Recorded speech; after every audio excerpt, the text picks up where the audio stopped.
ఒక విశ్వాసుల నుంచి ఏమి ఉండకూడదు, ఏమి కోరుకోవట్లేదు అనేది నేను గత వారంలోనే మీకు తెలియపరుస్తూ వచ్చాను. అంటే క్రైస్తవ బిడ్డలుగా దేవుడు ఒక విశ్వాసం నుంచి ఆశించనిది అన్నారు. ఇది నీ దగ్గర నుంచి అసలు నేను ఊహించలేదు, ఇలా అంటావని, ఇలా చేస్తావని నేను ఊహించలేదు. అంటే నువ్వు ప్రత్యేకత అనుకున్నాను, నేను ఇది నీ దగ్గర నుంచి ఊహించలేదు అంటాం. బాగా పరిచయం ఉంది, బాగా మనకు అన్ని విషయాల్లో చేదోడు వాదులుగా ఉంటున్నటువంటి వ్యక్తుల విషయమే. అయితే దేవుడు కూడా నన్ను నమ్మాడు. ఒక మనిషి కంటే ఎక్కువగానే మనల్ని నమ్మాడు.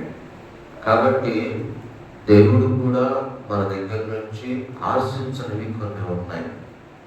సో అవి ఏంటిదో పోయిన వారం మేము ఒక 3 విషయాలు మీకు తెలియపరిచాము పాయింట్లుగా. మిగతా భాగము ఈ రోజున నేను మీకు జ్ఞాపకము చేస్తాను. సో ఊరికి ఆ 3 మాటలు మనం జ్ఞాపకము చేసుకుందాం. సామెతల గ్రంథము యాకోబు రాసిన పత్రిక 1వ అధ్యాయము 25వ వాక్యాన్ని చదువుకున్నాం. యాకోబు రాసిన అయితే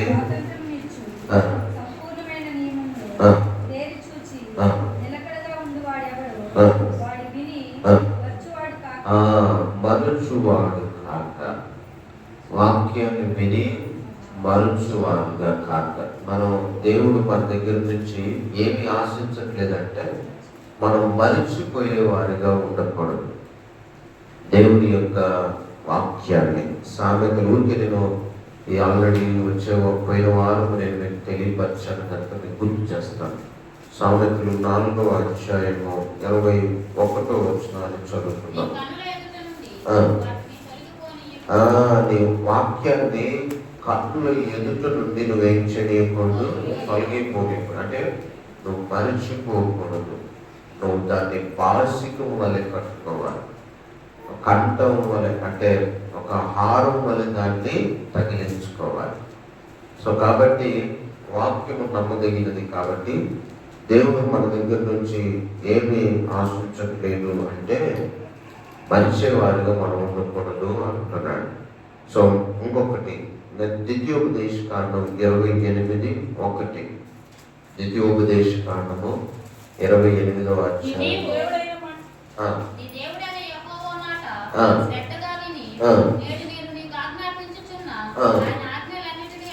సో మర్చిపోకూడదు, అనుసరించాలి.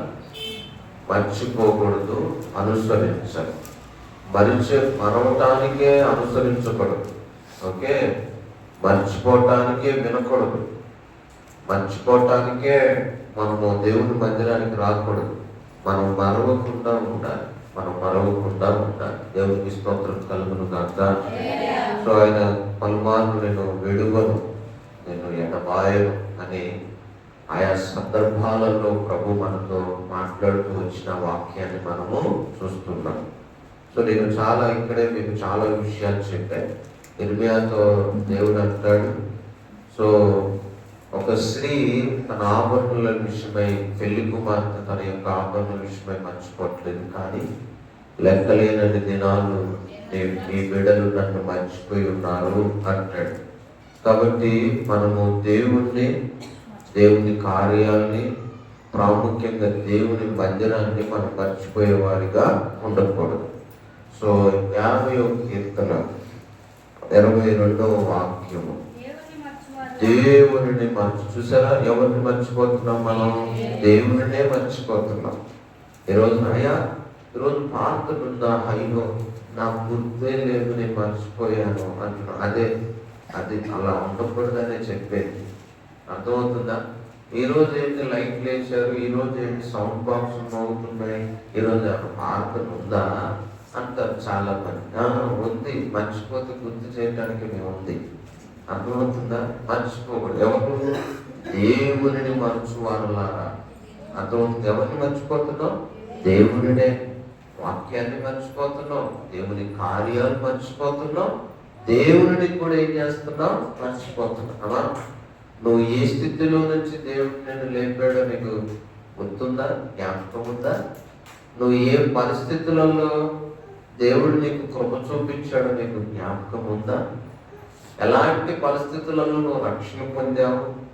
ఎలాంటి కఠినమైన పరిస్థితుల్లో నుంచి దేవుడు నీకు విడుదలనిచ్చాడు నీకు జ్ఞాపకం ఉందా? అయ్యా ఒక రోజు వచ్చి అయ్యా దేవుడు నాకు ఈ మేలు చేశాడు, దేవుడు ఎంత దయగలవాడు, దేవుడు ఎంత కృపగలవాడు, దేవుడు ఎంత ఆశీర్వాదం ఇచ్చాడయ్యా అని నాకు కొన్ని విషయాలు నువ్వు చెప్పావు, నాకు జ్ఞాపకం ఉంది. మరి నీకు జ్ఞాపకం ఉందా? మర్చిపోయావా? సో మనం దేవుడు మన దగ్గర నుంచి ఏమి ఆశించట్లేదంటే మనం దేవుని కార్యాలని, దేవుని మందిరాన్ని మరిచిపోయే వారిగా మనము ఉండకూడదు. హల్లెలూయా. ఎప్పటికీ మనము అట్టు తట్టబడిన వారిగా ఉండాలి దేవుని మందిరంతో, దేవునితో. సో దేవునితో మనము ప్రార్థనతో ఎదగాలి. సో సహవాసములో అంటు కట్టబడిన వారిగా ఉండాలి.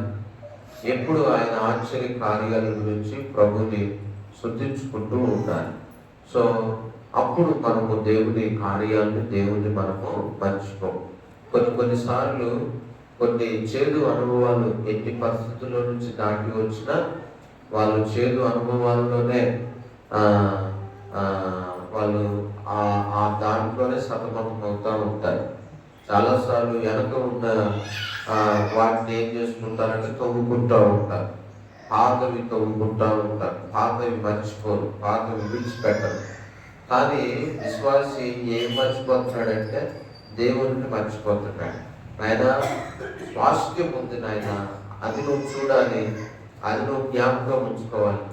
వాగ్దానం చేశాడు దేవుడు, అది మర్చిపోకూడదు, అది నువ్వు గుర్తు పెట్టుకోవాలంటే వీళ్ళేం గుర్తు పెట్టుకుంటున్నారు? కీరకాయలు, దోసకాయలు, అక్కడ తిన్న ఆకుకూరలు, అక్కడ ఉన్న దుంపలు, అక్కడ ఉన్నటువంటి ఆకుకూరల్ని వాళ్ళు గుర్తు పెట్టుకుంటున్నారు. మాకు అవి జ్ఞాపకం వస్తూ ఉన్నాయి అంటున్నారు. అయితే స్వాస్థ్యం నీకు జ్ఞాపకం రావట్లే. అందుగురించే మనం దేవుని కార్యాన్ని, దేవుని మందిరాన్ని మనము మర్చిపోయే వారిగా మనము ఉండకూడదు. హల్లెలూయా.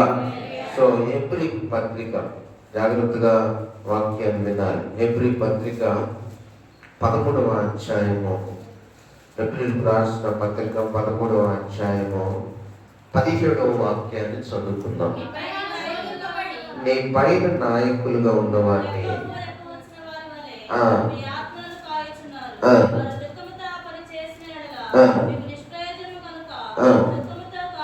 దుఃఖముతో కాక దుఃఖముతో కాదు. సో ఇక్కడ పరిచర్య చేస్తున్న సేవకులు ఇక్కడ పరిచర్య దుఃఖంతో చేయకూడదు. ఎట్లా చేయాలి? ఆనందంగా చేయాలి. మీరు ఏం చేయాలంటే ప్రోత్సాహకరంగా ఉండాలి సేవకుడికి. సో సేవకుడికి మీరు ప్రోత్సాహకరంగా ఉంటే చాలా మంచిది అమ్మా, ప్రోత్సాహకరంగా ఉండాలి. సో చక్కగా మీరు ప్రార్థనకు వచ్చే విధానం, లేకపోతే మీరు గృహాల్లో పెట్టుకునే ప్రార్థనలు, లేకపోతే మందిరంలో జరిగేటువంటి ప్రార్థనలు ప్రోత్సాహకరంగా ఉండాలి. సో సంతోషముగా మనం ఇక్కడ పరిచర్యను మనం జరిగించుకోవాలి. సో నేను గత వారంలో చెప్తున్నాను, 99 గొర్రెలు ఉన్నాయి కదా, ఒక్క గొర్రెని ఎత్తుకోవడానికి ఎందుకు వెళ్ళాడు? ఆ ఒక్క గొర్రె కలిస్తేనే సంపూర్ణ సంతోషం. అర్థమవుతుందా? తప్పిపోయిన గొర్రె విషయమే చాలా దుఃఖం. ఈ రోజున దేవుని మందిరానికి రానుల విషయమే చాలా దుఃఖం. నాకు ఆత్మీయ తండ్రిగా దైవజనులకు, దేవరాజులకు కూడా మనం చక్కగా ఫలించకపోతే, చక్కగా మనం ప్రార్థనకి రాకపోతే, విశ్రాంతి దినానికి మనం పాటించకపోతే ఏంటి, ఉపవాస ప్రార్థనకి నెలకొకసారైనా ఉపవాస ప్రార్థనకి మనం రాకపోతే ఆయన చాలా దుఃఖపడతాడు. సో దేవుడికి లెక్క అప్పగించాలి అని వాళ్ళ ఆత్మలు కావించున్నారు కనుక వాళ్ళు దేవుని పరిచర్యను ఎట్లాగా చేయాలి? సంతోషముగా ఆనందముగా చేయాలి, దుఃఖముతో కాదు. నేను అంటున్నాను, నేను యథార్థంగా చెప్తాను, నిన్ను బట్టి నేను చాలాసార్లు దుఃఖపడ్డాను. నువ్వు మందిరానికి రాని దినాన నేను చాలా బాధపడ్డాను. నువ్వు ప్రార్థనకు రాని దినాన నేను చాలా దుఃఖపడ్డాను.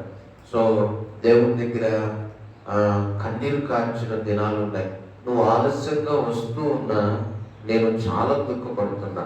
సో ఇక్కడ వాక్యం ఏం చెప్తుందంటే, నీ నాయకులు వాళ్ళని జ్ఞాపకం ఉంచుకుంటూ వాళ్ళ ఆత్మలు కాయించున్నారు కనుక వాళ్ళు దుఃఖపడితే నీకు నిష్ప్రయోజనం, వాళ్ళు దుఃఖపడితే నీకు ప్రయోజనము లేదు.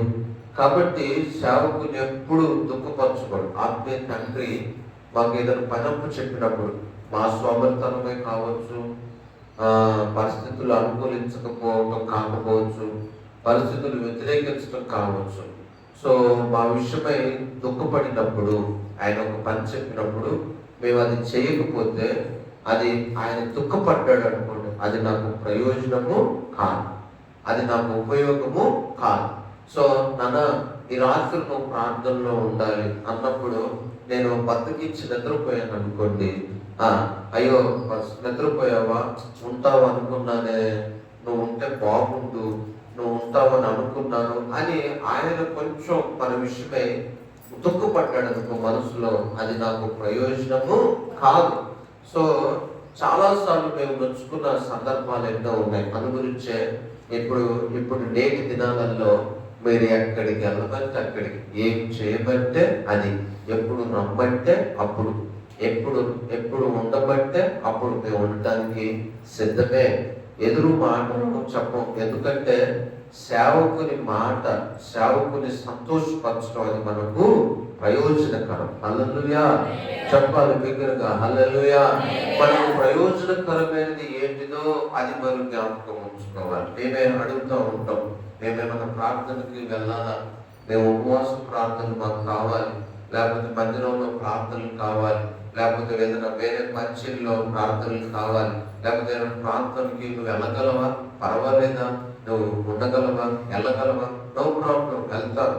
ఎందుకంటే అన్ని విషయాలలో మనం దైవజనుల్ని సంతోషపరిచేవారిగా ఉండాలి. అమ్మా మరి నీవు సేవకుని ఎంత సంతోషపరుస్తున్నావు, నీ సేవకుడు నిన్ను బట్టి ఎంతగా ఆనందిస్తున్నాడు, నిన్ను బట్టి ఎప్పుడైనా ఒక మంచి మాట చెప్పగలడా, ఆనందించగలడా, అబ్బా ఆ తల్లి మంచి ప్రార్థన పరురా, ఆ చక్కగా కుటుంబాన్ని ప్రార్థనలో పెంచుకుంది, ఆదివారం అంటే దూరం అవ్వదు, తర్వాత సిద్ధపాటు కూడి కన్నా దూరం అవ్వదు, బల్ల అంటే చాలా ప్రార్థన పూర్వకంగా సిద్ధపడుతుంది, ప్రార్థన అంటే భక్తి, ప్రార్థన అంటే భయము, దేవుడు అంటే భయము, ఎక్కడున్నా తన పరిశుద్ధతను కాపాడుకుంటుంది, తనను బట్టి నా హృదయం ఎంతో సంతోషిస్తుందని ఒక సేవకునిగా మీ విషయమై నేను చెప్పగలనా? సో నీవు కూడా సేవకుని సంతోషపరిచే వ్యక్తిగా ఉన్నావా?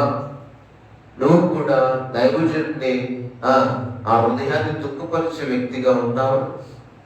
ఎందుకయ్యా ఈ ప్రార్థన, ఎందుకు ఇప్పుడు పనులుంటే మేము ఏడొస్తాము, అలిసిపోయి మా శరీరము పోట్లు పొడిచినట్టుగా అయిపోతుంటే ప్రార్థన పెడితే ఎక్కడ వచ్చేది, మాకు పనులుంటాయి, నిత్యము పనులుంటాయి, ఈ పనులు మానేసుకొని దేవుని మందిరానికి రావాలంటే మాకు కష్టము అని చెప్పేవాళ్ళే. కానీ కష్టమైనా మేము వస్తామయ్యా, నువ్వు పెట్టు, ఏర్పాటు చేయి, ప్రార్థనలు ఆపకూడదు, ప్రార్థనలు ప్రారంభించు, ఆపకూడదు, ఏ గుడికి ఆపకూడదు, ఎవరి కోసం ఇక్కడ ఆగదు. కానీ నీ ప్రోత్సాహం ఎక్కడ ఒక సేవకుడిగా, నేను ఒక విశ్వాసుడిగా నేను మీ నుంచి ఎప్పుడు నేను చూడలేదు. కాబట్టి మనం దుఃఖంతో కాదు, సంతోషంతో ఇక్కడ పరిచర్య చేయాలి. కాబట్టి ఒకటి ఆశించట్లేదు దేవుడు ఏంటిదంటే, నేను దుఃఖంతో ఒక సేవకుని పరిచర్య చేయలేము. అది సంఘం ఏం చేయాలి, అన్ని విధాలుగా ప్రోత్సాహపరచాలి, అన్ని విధాలుగా ప్రోత్సాహపరిచే సంఘంగా మేము ఉండాలని నేను ప్రభు దగ్గర ప్రార్థన చేస్తూ వస్తూ ఉన్నా. హల్లెలూయా చూద్దాం బిగ్గరగా, హల్లెలూయా. సో ఇంకొక మూడవ మాట, రోమీయులకు రాసిన పత్రిక 12వ అధ్యాయం, రోమీయులకు రాసిన పత్రిక 12వ అధ్యాయము 11వ వచనాన్ని చదువుతాం. ఆసక్తి విషయంలో నువ్వు మాతులుగా ఉండకూడదు. సో దేవుడు నీ దగ్గర నుంచి ఇదే ఆశించట్లేదు, ఇది ఎక్స్పెక్ట్ చేయట్లేదు. దేవుడు నీ దగ్గర నుంచి ఇది ఊహించట్లేదు. నీ మత్తు, నీ మాంద్యము ఏంటిదో నాకు అర్థం కావట్లేదు. మాంద్యము, మత్తు అంటే కేవలం దేవుని మధ్యలో వాక్యం చెప్పడం, నిద్రపోవడం ఒకటే కాదు. అర్థమవుతుందా? సో దేవుని పరిచయను అశ్రద్ధగా చేయువాడు దేవుని వాక్యంలో శాపగ్రస్తుడు అని రాయబడి ఉందా లేదా? ఉందా లేదమ్మా? ఉందా లేదా? దేవుని పరిచయను ఎలా చేయకూడదు? అశ్రద్ధగా చేయకూడదు, ఆసక్తిగా చేయాలి. సో మనం ఆసక్తిలోనే మాంద్యులం అయిపోతున్నాం. మనము దేవుడు మన దగ్గర నుంచి ఆశించేది ఏంటంటే నువ్వు మాంద్యులుగా ఉండకూడదు, మనం మత్తులుగా ఉండకూడదు. దేవుని కార్య విషయమే మన మత్తులుగా. ఒక మాట నేను మీకు తెలియపరుస్తాను, మీకు జ్ఞాపకం చేయడం మంచిది. తెస్సలోనికి రాసిన పత్రిక, తెస్సలోనికి రాసిన పత్రిక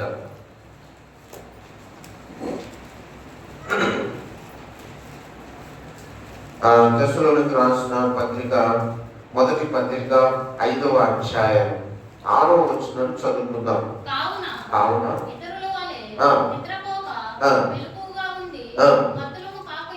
మత్తులము కాకయుండము, ఇతరుల వలె నిద్రపోక. మీరు గమనించాలి, అక్కడ మనకు ఏంటిది అంటే మనకు ఉపద్రవం వచ్చింది, మన మీదికి శాపం వస్తుంది.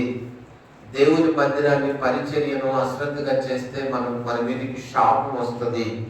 సో కాబట్టి ఇతరులు ఏంటంటే దీని గురించి తెలియదు, వాళ్ళకి అన్యులకి వాళ్ళకి తెలియదు కనుక ఇతరుల వలె నువ్వు నిద్రపోక. మీకు అర్థమవుతుందా? అంటే అయ్యా వాళ్ళ వలె కాదు, ఇతరుల వలె కాదు.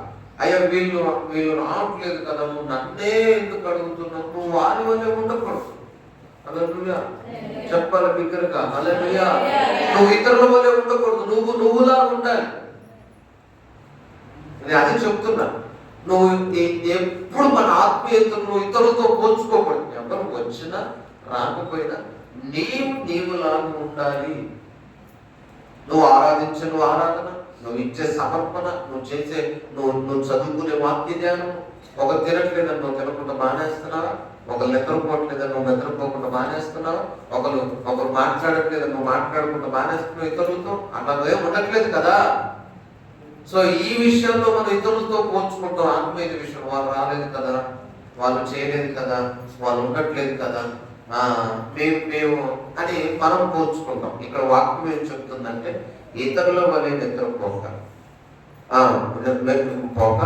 మెలకుగా ఉండి మత్తులము కాక ఉండము. హల్లెలూయా, హల్లెలూయా. మత్తులము కాక ఉండము. ఆసక్తి విషయంలో మనం మాంద్యులముగా ఉండకూడదు. అమ్మా, నీ ఆసక్తి మందగిలిపోతుంది, నీ ఆసక్తి మత్తుగా ఉన్నప్పుడు మనం ఏదైనా పనులు చేయగలుగుతామా? మత్తుగా ఉన్నప్పుడు ఎవరితో మనం మాట్లాడలేదు. మత్తుగా ఉన్న నిద్ర మత్తుతో ఉన్నప్పుడు మనకు ఒక 10 నిమిషాల పాటు వదిలేయాలట్లాగా, ఆ మత్తు వదిలేదాకా. సో మత్తుగా ఉంటే ఆవలింతలు వస్తూ ఉంటాయి. మత్తుగా ఉంటే మనం చేస్తున్న పని దగ్గర శ్రద్ధను మనం చూపించలేము. అది దేవుని మందిరమే కావచ్చు, నీ కుటుంబ పనే కావచ్చు, తర్వాత పొలం పనులే కావచ్చు, ఏదైనా. సో ఇప్పుడు నేను చెప్తున్నాను ఊరికే మీకు జ్ఞాపకం. ఒక అధికారి దగ్గరికి వెళ్ళి, లేకపోతే ఒక మంచి పెద్ద వ్యక్తి దగ్గరికి వెళ్ళి నువ్వు ఆయన ముందు ఆవరించావు అనుకోండి, బాగుంటుందా? చెప్పాలి, రుచులు కాదు. బాగుంటుందా? బాగోదు. సో మరి దేవుని మందిరానికి వచ్చేసి మనం ఎంత మత్తులుగా ఉంటాం. సో దేవుని మందిరాన్ని ఒక వికారమైన ముఖంతో, సో మళ్ళీ మత్తులుగా మనం చేయకూడదు, అశ్రద్ధగా చేయకూడదు. సో దేవుని మందిరం అంటే మనం నిర్లక్ష్యము రాకూడదు. దేవుడు అంటే మనకు నిర్లక్ష్యము రాకూడదు. సో ఆసక్తి విషయంలో మనం మాంద్యము కాపాడు. హల్లెలూయా. చూద్దాం బిగ్గరగా హల్లెలూయా. ఈ మూడు విషయాలు గత వారంలో మీకు జ్ఞాపకం చేశాను. మాంద్యులు కాక. సో మూడు విషయాలు. దేవుణ్ణి మరుచు వారిగా మనము ఉండకూడదు. రెండవది, సేవకుని దుఃఖపరిచే వారిగా మనము ఉండకూడదు. మూడవది, ఆసక్తి విషయంలో మాంద్యులుగా మనము ఉండకూడదు. దేవునికి స్తోత్రం కలుగును గాక. చెప్తాం బిగ్గరగా హల్లెలూయా. సో ఇంకొక 4వ మాట చూద్దాం. ఎఫెసీయులకు రాసిన పత్రిక 5:17. ఎఫెసీయులకు రాసిన పత్రిక, దినములు చెడ్డవి కనుక మీరు సమయాన్ని పోనివ్వక సద్వినియోగం చేసుకోవచ్చు. అజ్ఞానుల వలె కాక జ్ఞానుల వలె నడుచుకున్నట్టు జాగ్రత్తగా చూసుకోండి. హల్లెలూయా. చెప్తాం బిగ్గరగా హల్లెలూయా. చీమలు ఒక మాట అది మనం జ్ఞాపకం చేసుకుందాం. సోమరి నువ్వు చీమల ఎందుకు ఇక్కడ సామెతల్లో సో చీమల దగ్గర నుంచి నువ్వు చీమల యొక్కకు వెళ్ళుము, వాటి నడతలను కనిపెట్టి 6వ అధ్యాయము 6వ వచనం. వాటి నడతలు కనిపెట్టి జ్ఞానము తెచ్చుకొనుము.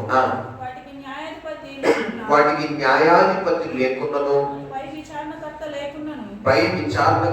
లేకున్నను, అధిపతి లేకున్నను, అవి వేసవి కాలమందు ఆహారమును సిద్ధపరుచుకొనును, కోతకాలమందు ధాన్యము కూర్చుకొనును. హల్లెలూయా. చెప్తాం బిగ్గరగా హల్లెలూయా. జ్ఞానులు అజ్ఞానులు వలె, ఆ మాటను మనం జ్ఞానుల వలె నడుచుకోవాలి, అజ్ఞానుల వలె కాక. ఈ చీమలు ఏం చేస్తాయంటే వాటికి పై విచారణకర్త లేడు, న్యాయాధిపతి లేడు, అధిపతి లేడు. నేను ఒక మాట చెప్పను, చెప్పేవారు లేరు. ఒక రకంగా చెప్తే అంటే అయ్యా రండమ్మా, రండయ్యా, చేయండయ్యా, శాపాలు వస్తాయా, ప్రార్థన చేసుకోండి, వాక్యం చదువుకోండి, మీటింగ్ రండి అని చెప్పేవారు లేరు చీమలకి. ఓకే, మనం ఎంతమంది చెప్తున్నా మనం వినట్లా. సో న్యాయాధిపతి లేడు, అధిపతి లేడు, పై విచారణకర్తలు లేదు. అయినా వేసవి కాలమందు ఆహారాన్ని సిద్ధపరచుకుంటే కోత కాలమందు ఏం చేస్తాయంటే కూర్చుకుంటాయి. దేవునికి స్తోత్రం కలుగును గాక. జ్ఞానులు ఏం చేస్తారంటే కోత కాలమందు కూర్చుకుంటాయి. వేసవి కాలంలో చీమలు కనపడవు. నేను ఏమంటానంటే సమయాన్ని పోనివ్వక, చలికాలం కదా, ఎండాకాలం వచ్చినప్పుడు చూసుకున్నాంలే అని చీమలు ఉండవు. ఇది కోతకాలం అనుకో చక్కగా కూర్చుకుంటాయి, చక్కగా సిద్ధపరచుకుంటాయి, చక్కగా. అంటే అజ్ఞానం, ఎందుకంటే దినములు చెడ్డవి. సో మనము పోయిన సంవత్సరం ఈ ఉదయకాలం ఎంత మంచు చూడలేము. ఈ సీజన్ భయంకరమైన మంచు కనపడతాం. పోయిన సంవత్సరం డిసెంబర్ చివరిలోకి వచ్చి జనవరి రాగానే మనకు చలి అనేది పోయింది. కానీ ఇప్పుడు ఈ సంవత్సరం జనవరిలోనే మనకు చలి ఎక్కువగా ఉంది. మీకు అర్థమవుతుందా? అంటే దినాలు ఎట్లా ఉన్నాయి, మారుతా ఉన్నాయి. దినాలు ఎట్లా ఉన్నాయి, చెడ్డవిగా ఉన్నాయి. ఎప్పుడు ఒకే కోణంలో నీకు ఉండదు దినాలు, ఎప్పుడు ఒకే విధంగా ఉండవు దినాలు. దినములు చెడ్డవి కాబట్టి సమయాన్ని నువ్వేం చేయకూడదు, దుర్వినియోగము చేయకూడదు, పోనివ్వకూడదు. రేపు ఏం జరిగిందో తెలియదు, రేపు ఎలా ఉంటుందో తెలియదు. మొన్నటి దినాన గత దినాలలో ఈ తెలంగాణ ఆంధ్ర రాష్ట్రాలలో భూకంపాలు వచ్చినాయంట. ఎలా ఉంటుందో తెలియదు, దినాలు ఎట్లాగా మారిపోతాయో తెలియదు. ఇప్పుడు బాగానే బయటకు వెళ్ళిపోతాం, క్షేమంగా వస్తామో రాదో మనకి తెలియదు. ఎందుకంటే చెడ్డ దినాలలో ఉన్నాం. ఏ రాయి వచ్చి మనకు తగిలిద్దో తెలియదు. ఎక్కడ మనమే రాయి తగిలి పడతామో తెలియదు. మన తప్పేమి ఉండదు, అసలు మన తప్పేమి ఉండదు. మనం అక్కడ కూర్చుంటాం అంతే, మనం అక్కడ నిలబడతాం అంతే, అక్కడ ఎదురు చూస్తాం అంతే. దినాలు చెడ్డవి, ఎప్పుడు ఏం జరిగిందో తెలియదు. ఒక రోజున చాలా సంవత్సరాల క్రితం విజయవాడ గుణదల దగ్గర బిఆర్టీసీ రోడ్ దగ్గర ఉంటుంది ఒక రోడ్డు. ఆ రోడ్లో బస్ స్టాండ్లో బస్సు కొరకు ఎదురు చూస్తున్నాను. ఏదో కదా రైల్వే ట్రాక్, దాన్ని తీసేసి పెద్ద రోడ్డు వేసేసాడు. సో బస్ కొరకు ఎదురు చూస్తూ ఉన్నారు. ఏం జరిగిందో ఏమో తెలీదు, ఒక వాహనం వచ్చి వాళ్ళ మీదకి ఎక్కేసారు. ఎక్కడ నిలబడ్డారు వాళ్ళు? బస్ స్టాండ్ రోడ్డు మీద, నడి రోడ్డు మీద కాదు, బస్ స్టాండ్లో నిలబడ్డారు. అంటే చెడ్డ దినాలు వాళ్ళ మీద ఎక్కేసేసి అక్కడికక్కడికే చచ్చిపోయారు. అంటే మనము బాగానే ఉన్నాం అనుకుంటున్నాం, మనం క్షేమంగానే ఉంటాం అనుకుంటాం, కానీ చెడ్డ దినాల మధ్యలో ఉన్న విశ్వాసులు గుర్తించాలి ఆ సంగతి. సో దినాలు చెడ్డవి కనుక సమయాన్ని పోనివ్వక సద్వినియోగపరచుకోవచ్చు. అజ్ఞానుల వలె కాక జ్ఞానుల వలె జాగ్రత్తగా నడుచుకున్నట్టు చూసుకొని. హల్లెలూయా. సో చూడండి, సో సోమరి నువ్వు చీమల యొద్దకు వెళ్ళాలి. మనం అందరూ చీమల పుట్టల దగ్గరికి వెళ్ళాలి. సో దేవుడు చీమల ద్వారా మనకు నేర్పిస్తున్న పాట. సో అవి ఏమవుతాయంటే వేసవి దినం కొరకు కోతకాలంలో కూర్చుకుంటా ఉంటాయి. నీ బిడ్డల కొరకు నువ్వు ఎంతగా ప్రార్థనలో సిద్ధపడుతున్నావు?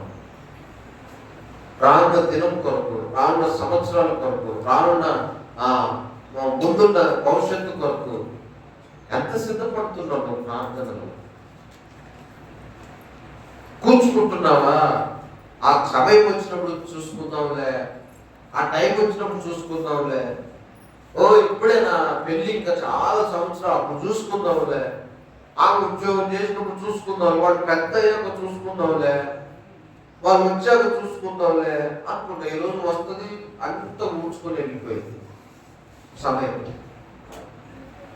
ఎందుకంటే చాలా భయంకరమైనటువంటి దినాల మధ్యలో ఉంటూ ఉంటాం మనం.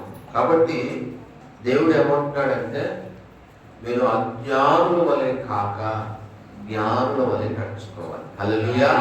చీమలకు పై విచారణకర్త లేడు, న్యాయాధిపతి లేడు, అధిపతి లేడు, కానీ అవి ఏమని చేస్తున్న వేసవి కాలం తన ఆహారాన్ని సిద్ధపరచుకుంటున్నాయి, కోత కాలంలో దాన్ని కూర్చుకుంటా ఉన్నాయి. దేవుని బిడ్డల సమయం ఉన్నప్పుడే నీ సమయాన్ని సద్వినియోగం చేసుకో. నేను గత వారంలో చెప్తున్నా, నూతన సంవత్సరంలో నీకు శక్తి ఉన్నప్పుడే దేవుని కొరకు పనిచేయి. నువ్వు మోకరించగలిగిన అవసరం, నీకు శక్తి ఉన్నప్పుడే మోకరించు. మోకాల్లో శక్తి గుచ్చరిపోయిన తర్వాత, మోకాల్లో బలం అయిపోయిన తర్వాత, అయ్యా మోకరిద్దాం అనుకుంటున్నాను కానీ అస్సలు నా వల్ల కావట్లేదు అయ్యా అంటావు నువ్వు తర్వాత. ఎందుకంటే మంచి దినాలలో సమయాలు నీకు ఇచ్చినప్పుడు దాన్ని నువ్వు సద్వినియోగపరచుకోకుండా దుర్వినియోగం చేసుకున్నావు. అక్కడ ఏం చేసావు? అజ్ఞానుల వలె నడుచుకున్నావు.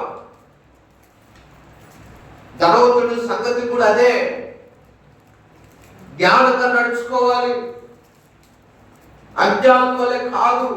శక్తి ఉన్నప్పుడే, నీకు సమయం ఉన్నప్పుడే, ఆరోగ్యం ఉన్నప్పుడే, నీ కంఠంలో బలం ఉన్నప్పుడే, నీ చేతిలో శక్తి ఉన్నప్పుడే దేవుని కొరకు పని చేయాలి. శక్తి అంతా పోయాక, యవన బలం అంతా పోయాక, యవన వయసు అంతా పోయాక, కుర్ర వయసు అంతా పోయాక, యవన బలం అంతా పోయాక, నువ్వు అంత జారిపోయిన తర్వాత దేవుని కొరకు నువ్వు ఏమి చేయలేవు. సో బలం ఉన్నప్పుడే నువ్వు కూర్చుకోవాలి, శక్తి ఉన్నప్పుడే నువ్వు ప్రార్థనలో సిద్ధపడాలి. వాడు చేదారిపోయిన తర్వాత, వాడు నష్టపోయిన తర్వాత, అయ్యో వీడు ఇలాగ అవుతాడు అనుకోలేదయ్యా, ఇలాగ చేస్తాడు అనుకోలేదు, ఇలా అయిపోతాడు అనుకోలేదు, వీడు నమ్మకంగా ఉంటాడు అనుకున్నా, వీడు ఇంతట్లో చేజారిపోతాడు అనుకోలేదు, ఇంత అవమానం నాకు నా కుటుంబానికి తీసుకొస్తాడని నేను అనుకోలేదంటే మంచి దినాలలో జ్ఞానుల వల్ల నడుచుకోవాల్సిన నువ్వు అజ్ఞానిగా నడుచుకుంటావు కాబట్టి రేపటి దినాల్లో వాడు అలాగే అవుతాడు. వాళ్ళు అలా ఉండకూడదంటే జ్ఞానుల వలె నడుచుకోవాలి, సమయాన్ని పోనివ్వకూడదు. అప్పుడు నీకు ఏమవుతుందంటే శక్తి అంతా హీనమైపోయిన తర్వాత అయ్యా ప్రార్థనకు వద్దాం అనుకుంటున్నాను కానీ రాలేకపోతున్నాను అయ్యా. అసలు వచ్చిన దినాలన్నీ ఏం చేసావు? వచ్చిన దినాలు కాళ్ళు చేతులు మంచుకున్నాయి కదా, మరి పరుగులో పరుగులు, పరుగులో పరుగులు. బస్సు ఎక్కడం దిగటం, బండి ఎక్కడం దిగటం, కారు ఎక్కడం దిగటం, ప్రయాణాలు ఎక్కడం దిగటం, ప్రతి ఫంక్షన్లో భోజనానికి అటెండ్ అవటం. ఏంటి ఏ రోజు దూరం అవుతూ ఉండటం, ఏ రోజు బయటికి ఎందుకప్పుడు కాళ్ళు చేతులు సక్కగా ఉన్నాయి కాబట్టి. అన్ని పోయిన తర్వాత మంచాన్ని పడిన తర్వాత లేకపోతే శక్తి అంతా హీనమైపోయిన తర్వాత ఆయా అమ్మ వెళ్దామా, నీ వయసులో ఏమవుతానే నాకు శాత కావట్లేదు, అమ్మ శాతం ఏం తినాలని ఏం చేస్తున్నావు? బ్రదరు శాతం చేతి నీ ఎవరి బలమును నువ్వు ప్రభు కొరకు ఉపయోగించకపోతే ఎవరి కొరకు ఉపయోగిస్తావు? నీ ఎవరి శక్తిని దేవుడి కొరకు ఉపయోగించకపోతే ఎవరి కొరకు ఉపయోగించు? జ్ఞానుల వల్ల నడుచుకోవాలి, అజ్ఞానం వల్ల కాదు. హల్లెలూయా చెప్తాం బిగ్గరగా, హల్లెలూయా. సో అజ్ఞానుల వల్ల ఉండకూడదు. ఎలా ఉండాలి మరి? జ్ఞానులుగా ఉండాలంటే సమయాన్ని ఏం చేయాలి? సద్వినియోగం చేసుకోవాలి. 9 అంటే 10 కాదు, 9 అంటే 10:30 కాదు. ఇక్కడ ఆరాధన జరుగుతున్నప్పుడు ఇంటికాడ ఏం జరిగిందో తెలియదు నీకు, సమయాలు ఎట్లుంటాయో తెలియదు. ఒక దినం నేను మొన్న ఒక కుడికి ఒక ప్రార్థనలో కూడా నేను జ్ఞాపకం చేశాను. దైవజనులు మన ఆత్మీయంత దేవరాజు అన్న దగ్గరికి ఒక వ్యక్తి వచ్చాడు. మన దగ్గర వ్యక్తి వచ్చి అప్పుడు అంటే అన్న చెప్పిన విషయం, అంకుల్ దగ్గరికి వచ్చి అన్న నేను ఎదురుపడి నా వెనుపడతా ఉంటే భయంకరంగా తాగి ఉంటాడు. భయంకరంగా తాగి ఉంటే చెప్పాడంట, అన్న నువ్వు తాగొద్దన్నా ఆరోగ్యం పాడైపోయింది అంటే ఆయన ఒక మాట అన్నాడంట, నా ఇల్లు అమ్ముకొని తాగుతాను, నువ్వు ఎవరు చెప్పుకుంటావు చెప్పుకోపో అన్నాడంట. ఆ మాటకి అన్నకి ఏం మాట్లాడదో తెలియక అన్నకి ఆ బ్రదర్కి వందనాలు చెప్పి మధ్యలోకి వెళ్ళిపోయాడు. కొన్ని రోజులకి ఏమైపోయిందంటే గొంతు క్యాన్సర్ వచ్చింది. గొంతు క్యాన్సర్ వస్తే అన్నకి కబురు పంపండి, దేవరాజు అన్నకి కబురు పంపండి, వచ్చి ప్రార్థన చేస్తాడు అన్నాడంట. సరే అన్న భూమి మీద దేవుని యొక్క ప్రేమను చూపించేవాడు. దేవుని ప్రేమ నాకైతే నిజంగా ఎలా ఉంటుందో తెలియదు, కానీ దేవుని ప్రేమను నేను చూడలేదు, కానీ దేవరాజు అన్నలో నేను దేవుని ప్రేమను చూశాను. హల్లెలూయా. సో దేవుని ప్రేమ, ఎందుకంటే ఎవరైనా ఎంత కఠినాత్ములైనా, వాళ్ళు అవమానపరిచిన, కీడు చేసిన, ఏం చేసినా, ఎలా మాట్లాడి, ఎంత కూతురు మాట్లాడి, ఎన్ని తిట్టినా, ఏం చేసినా, అయ్యా వందనాలు అంటే నీకు ప్రార్థన చేస్తాను రా అంటాడు. అలాంటి మనస్తత్వం కలిగిన వ్యక్తి. సో దేవరాజులకు కబురు పంపించండి, వచ్చి ప్రార్థన చేస్తాడని అంటే వెళ్ళాడు అన్న వెళ్ళి ప్రార్థన చేస్తూ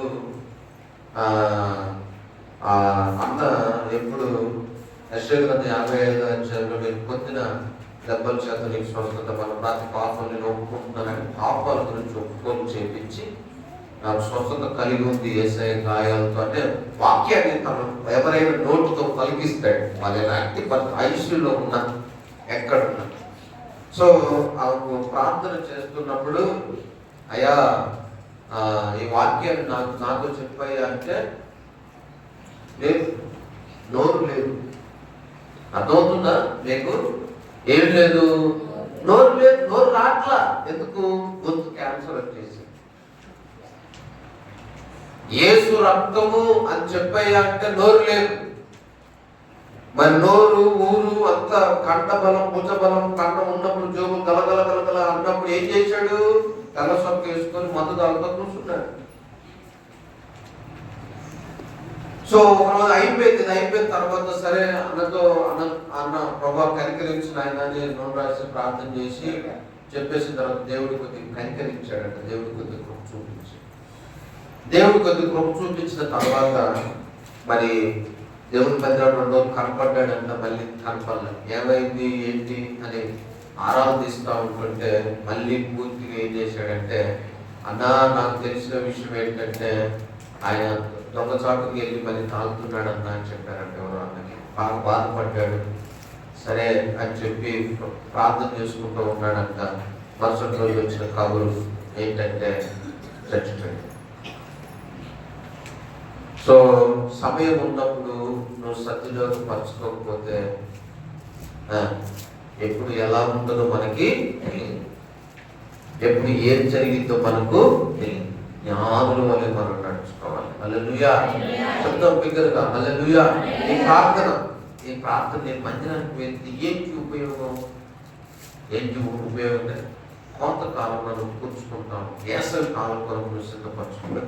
వాక్యంలో ముందు ఒక మాట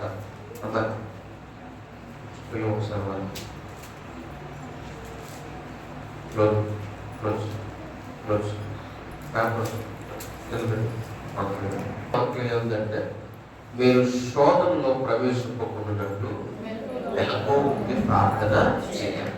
శోధన వచ్చిన తర్వాత నెత్తిలో కొట్టుకుంటారు మనల్ని. అమ్మా ప్రవేశింపకుండా ప్రార్థన చేయమన్నాడే దేవుడు. సమయం ఇచ్చినప్పుడు ఏం చేసావు? దాని సత్యలోకి పంచుకుంటే ఈ బాధ నీకు వచ్చేది కాదుగా, ఈ ఇబ్బంది నీకు వచ్చేది కాదుగా, ఈ పరిస్థితి నీకు వచ్చేది కాదుగా. శోధన టైంలో అదే మంచిగా ఉన్న అన్నీ బాగున్నప్పుడు చక్కగా మనకేంటిది గోంగూర పచ్చడి, గోంగూర నాన్ వెజ్ ఉంటే చాలు ఈ రోజుకి ఏంటి చక్కగా మనం ఈరోజు సిద్ధపరచుకుంటాం, చక్కగా తింటాం, కాళ్ళు ఎగరేస్తాం, భుజాలు ఎగరేస్తాం. అంటే మామూలుగా ఉండదు. ఇంకా మన రోడ్లో బొమ్మించుకొని నడుపుతూ ఉంటాం. ఏది ఒక రోజుకే సమయం ఉన్నప్పుడు. ఇప్పుడు ఏదన్నా మన శోధన సమస్యలు రాగానే తల నొక్కి నోరు కొట్టుకుంటారు. అరే శోధన నువ్వు మంచిగా ఉన్నప్పుడు దేవుడు చక్కగా నీకు ఆరోగ్యాన్ని సమయాన్ని ఇచ్చినప్పుడు పంపించుకొని కాలు రేఖలు వేసి భుజాలు తండ్రి కండపలం భుజపలం దుగ్గిపలం చూపిస్తూ తిరిగావే. నువ్వు శోధన వచ్చింది. ఆ సమయాన్ని సద్వినియోగం చేసుకుంటే ఈ పరిస్థితి నీకు వచ్చుంటేది కాదుగా. అందు గురించే ఊరికి వాక్యం రాయబడి దాంట్లో ప్రవేశింపకున్నట్టు మెలకు ఉండి ప్రార్థన మనం మత్తులుగా ఉండకూడదు. హల్లెలూయా. శబ్దం బిగ్గరగా హల్లెలూయా. మత్తులుగా ఉండకూడదు, ప్రార్థన చేసుకోవాలి. సో సమయము ఎట్లా ఉంటుందో మనకు తెలియదు. ఏ దినము ఎట్లాగా నడుచుకుంటుందో మనకు తెలియదు. ఏ సమయము ఎట్లా వస్తుందో మనకు తెలియదు. ధనవంతుడు అనుకున్నాడు, నాకు ఇష్టం వచ్చిన బ్రతుకుతాను, ఇష్టం వచ్చిన తింటాను, ఇష్టం వచ్చిన భర్త కడతాను, చచ్చిపోయిన సంగతి అనుకున్నాడు. కానీ తన దినాలన్నీ వ్యర్థం చేసుకున్న, తన దినాలన్నీ దేవుని కొరకు అజ్ఞానంగా నడుచుకున్నాడు. అరే నాయన, ఆ దినమున సమయాన్ని సద్వినియోగం చేసుకుంటే ఈ గతి నీకు పట్టేది కాదు. ఆ దినమున నువ్వు కూర్చుకుంటే ఈ దినమున నీకు ఆకలి కప్పులు ఉండేవి కావు. ఆ దినమున నువ్వు కూర్చుకోలేదు, ఈ దినమున నువ్వు వెళ్ళిపోతున్నావు. ఆ దినమున నువ్వు ప్రార్థన చేయలేదు, ఈ రోజు నువ్వు వెళ్ళిపోతున్నావు.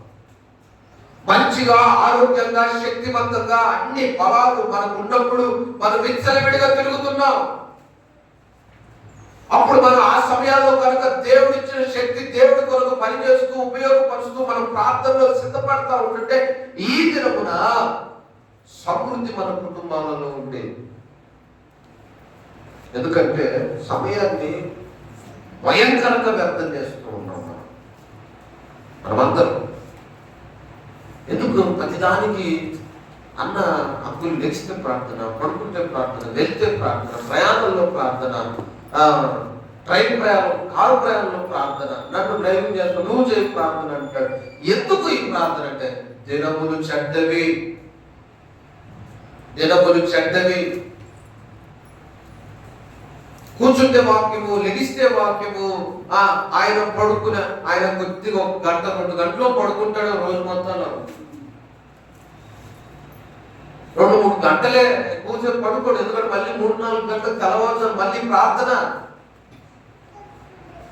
ఇన్ని చేతులు ఎందుకంటే దినములు చెడ్డవి, సమయాన్ని పోలిక సద్వినియోగము చేసుకోవాలి. అమ్మా ఎవరైనా పిల్లలు స్కూల్కి ఆలస్యం పంపించావా? నువ్వు వెళ్తున్న పనికి ఆలస్యంగా వెళ్ళావా? ఏడో ఎంత దూరం ఆ పనికి ఆటో కట్టుకొని పోతున్నాడు. ఏ రోజు లేట్కి వెళ్ళావా? ఓకే చెప్తున్నా, లేట్కి వెళ్ళావా? నీ పిల్లల్ని లేటుగా పంపించావు బడికి. నువ్వు పంపించే నీ పిల్లల్ని అయితే లేటుగా పంపించు, నువ్వు మాత్రం మందిరానికి లేటుగా వస్తావు.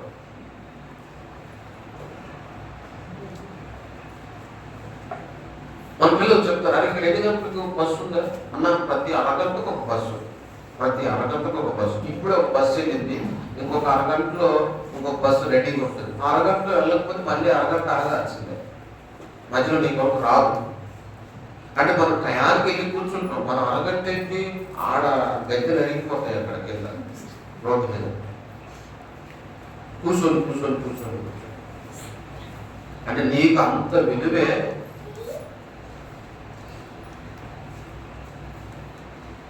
నాతో ఒక అన్న అంటున్నాడు, ఏదైనా ఊరు వెళ్ళాలి అంటే గంట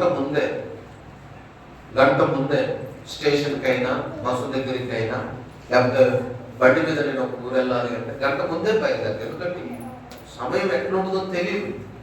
మనకు మధ్య ట్రాఫిక్ ఇదవుతుంది, మనకు మధ్యలో ఎవరో ఒకరు ఇదవుతారు. వాళ్ళతో ఒక రోడ్డు కాకుండా ఒక రోడ్డు మూసి ఇంకో రోడ్లో తిరిగి రావాలి. లేకపోతే ట్రైన్ ఒక్కోసారి ముందవుతుంది, ఒక్కోసారి ఆలస్యం వచ్చింది, ఒకసారి జనాలు ఎక్కువ ఉన్నారు అనుకో, ఎక్కడానికి ఇబ్బంది అయింది. కాబట్టి ఒక గంట ముందే అంత విషయాలలో మనం ఇదైనప్పుడు దేవుని మందిరం విషయమై ఒక్క పావు గంట పావుగంట ఎక్కువ చెప్పానేమో, ఒక్క 5 నిమిషాల ముందు, ఒక్క 5 నిమిషాల ముందు మనం రావటానికి మనకు సిద్ధ మనసు లేకపోతే, నేను ఒక్కరోజు ఉద్దేశించి మాట్లాడాను, అన్ని దినాలు నేను పరిగణించి మాట్లాడుతున్నాను. సమయము దినములు చెడ్డవి, సమయాన్ని పోనివ్వకూడదు. హల్లెలూయా. చెప్పు బిగ్గరగా హల్లెలూయా. కుర్చీలో ఉన్న వాళ్ళు హల్లెలూయా చెప్తారమ్మా? లేదు మంచిగా లేదు మీ హల్లెలూయా చెప్తారా? లేదు, నాకు తృప్తిగా లేదు. మీరు చెప్పాలి మళ్ళీ చెప్పాలి, చెప్పాలి చెప్పాలని చెప్పండి. అల్లు చెప్పండి, మీరు చెప్తున్నారు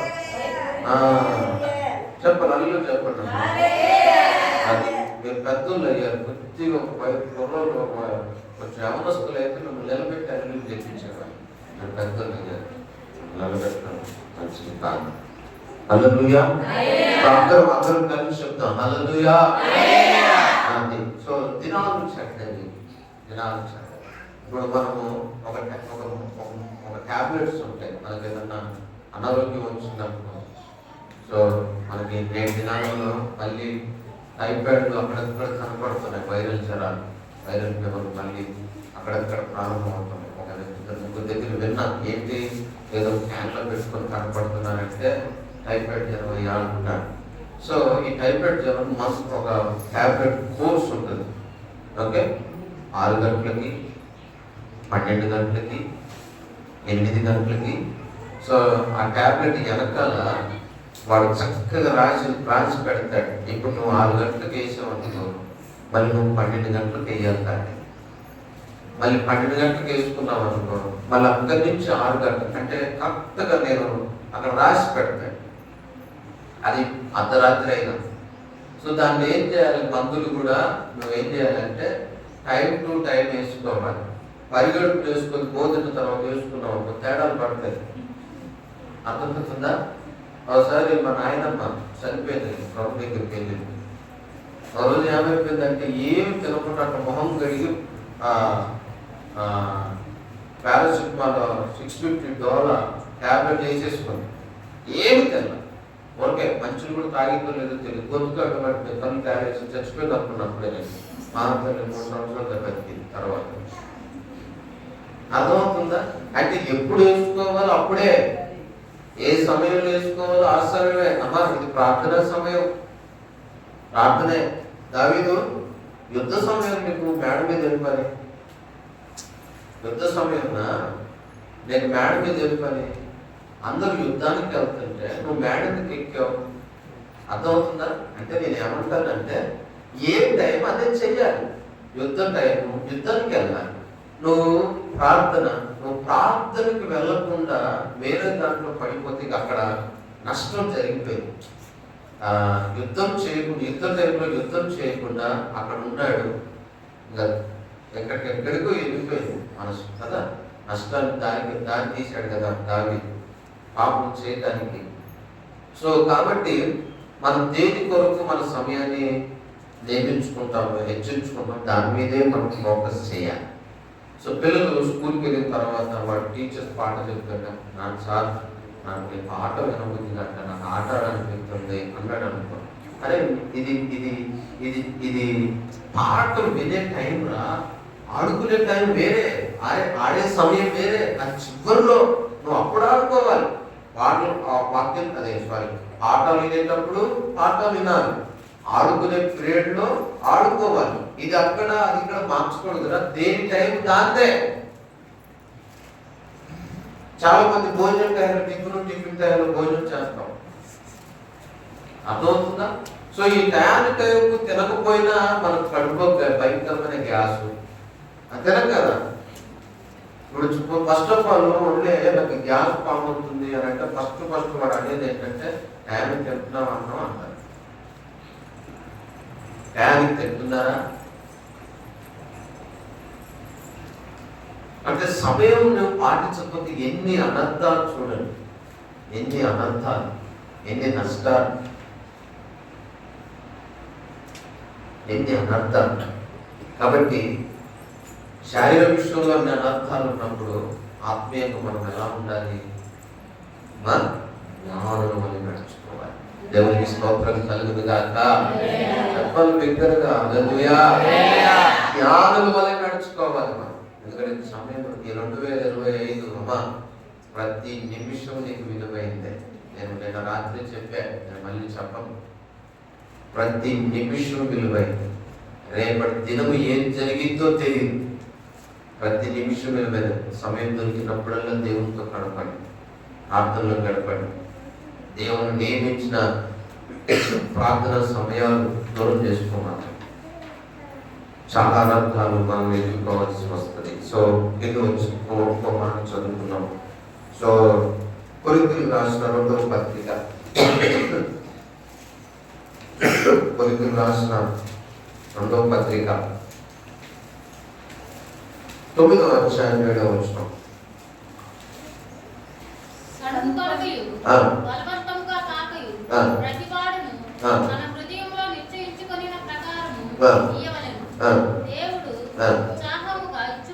మళ్ళీ చదువులో 7వ వచనం.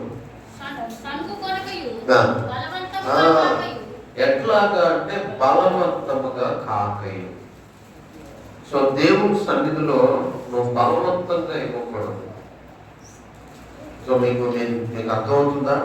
మనం మనసు దేవుడి కార్యాలు మనసు వారంగా ఉండకూడదు.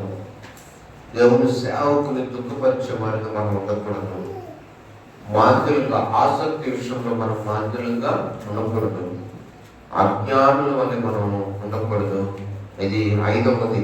బలవంతముగా సనుక్కుంటూ ఇవ్వకూడదు, బలవంతంగా ఇవ్వకూడదు. ప్రతి వాడు తన హృదయంలో నిశ్చయించుకున్న ప్రకారము ఏం చేయాలి? ఇయ్యాలి. హల్లెలూయా.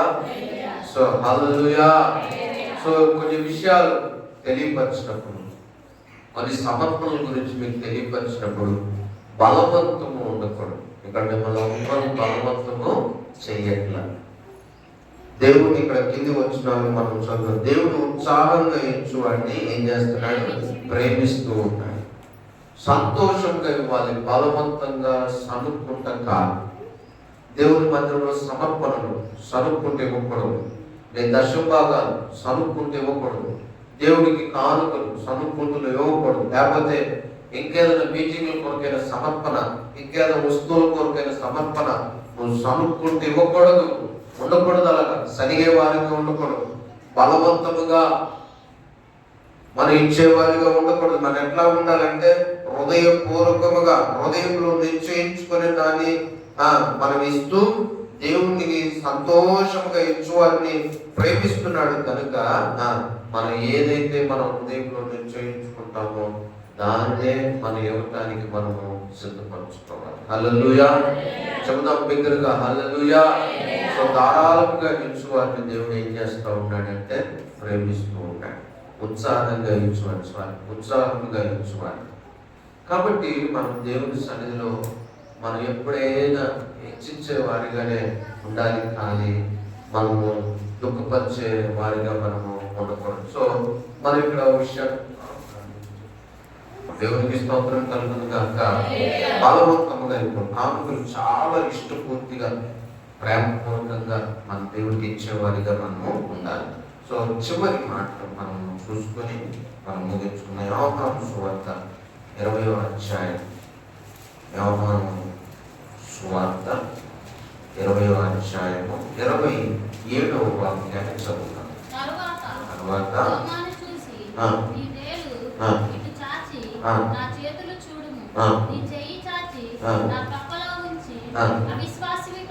అవిశ్వాసివి కాక.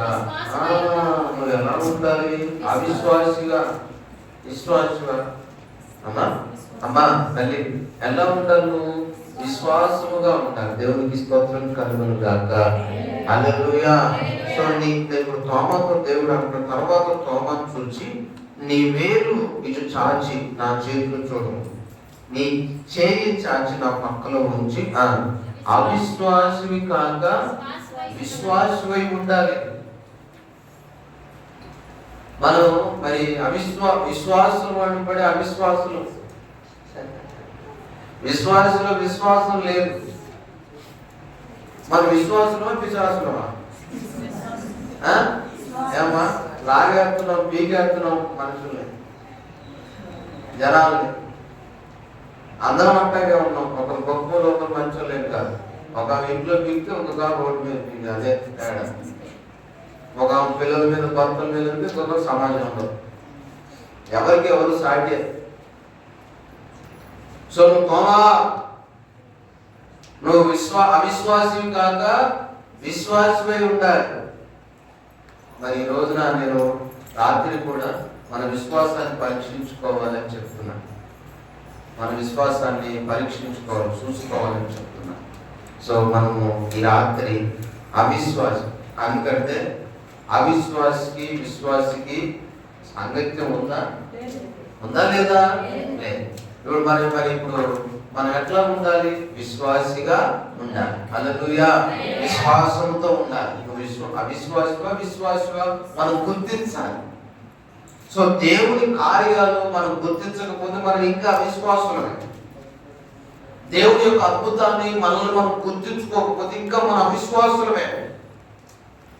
కాబట్టి నువ్వు అవిశ్వాసివి కాక విశ్వాసిగా ఉండాలి. తోమా నువ్వు నేనే వచ్చాను అని 26వ వచనంలో 8 దినములైన తర్వాత ఆయన శిష్యులు మరలా లోపల ఉన్నప్పుడు తోమా వాటితో కూడా ఉంటారు. తలుపులు మొయబడి ఉండగా యేసు వచ్చి ఆ మధ్యలో నిలబడి మీకు సమాధానము కలుగును కాక అని చెప్పాడు. ప్రభు వచ్చాడు చక్కగా. ఏది శిలువ అదంతా అయిపోయిన తర్వాత 3వ దినమున అన్నాడు, లేచాడు. మళ్ళీ కొన్ని దినములు అయిన వీళ్ళ దగ్గరికి మరలా వచ్చాడు.